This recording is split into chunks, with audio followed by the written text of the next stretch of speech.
page 407 sur la loi normale. Donc on a un petit problème, on vous dit qu'un syndic de copropriété a relevé qu'en moyenne 2% des personnes effectuent en retard le paiement de leurs charges. Donc ça veut dire qu'on va prendre une probabilité P de 2 divisé par 100, 0,02.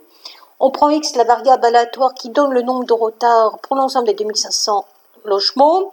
Donc la variable X va suivre une loi binomiale de paramètre n égale 2500, puisque c'est le nombre de répétitions guillemets de cette expérience, et de probabilité P égale 0,02. Car on répète de façon aléatoire et indépendante une expérience avec seulement deux issues, succès et échec. Alors, pour faciliter les calculs, on va par la suite faire une approximation par une loi normale. Mais pour l'instant, on vous demande de calculer la probabilité qu'il y ait eu plus de 36 règlements en retard. Donc, P de X supérieur ou égal à 36. Donc, nous, on ne va pas faire tous les logements en retard de 36 à 2500. On va passer à l'événement contraire. Donc, l'événement contraire de supérieur ou égal à 36, c'est 1 moins P de X inférieur ou égal à 35 au niveau de la probabilité. Puisque la loi binomiale, c'est une loi discrète, elle se calcule en des valeurs entières. Donc, le contraire de 36 et plus, c'est 35 et moins en termes de valeurs entières. Alors, comment on va calculer le P de X inférieur ou égal à 35? Tout simplement avec la loi binomiale FREP, en prenant les caractéristiques de cette loi binomiale. Ensuite, on vous demande de calculer l'espérance et l'écart type de cette loi binomiale pour la variable aléatoire X.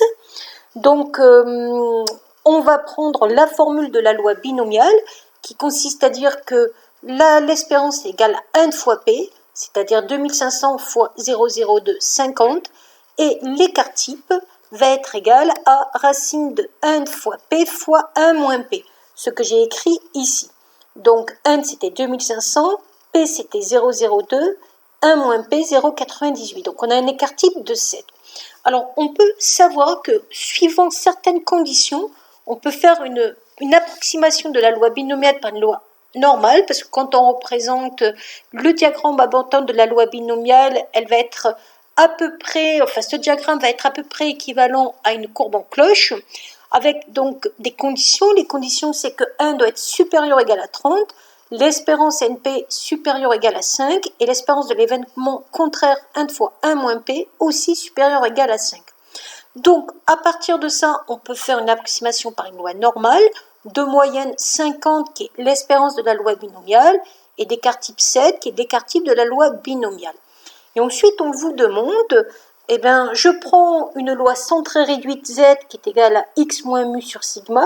Donc, je vous rappelle que le fait d'enlever la moyenne, ça va faire centrer la variable, la centrer en 0, et le fait de diviser par l'écart type, ça va transformer l'écart type de départ en 1. Et donc, la variable Z va donc être une loi qui va suivre une loi normale centrée réduite, 1, 0, 1. Donc, on vous demande de trouver le nombre A tel que P de X supérieur ou égal à 36 soit égal à P de Z supérieur ou égal à A.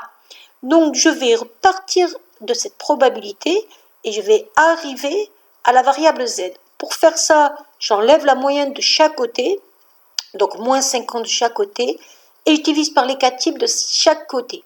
J'arrive donc à P de Z supérieur ou égal à moins 2. Donc le A que vous cherchez, ça fait donc A égale moins 2. Voilà.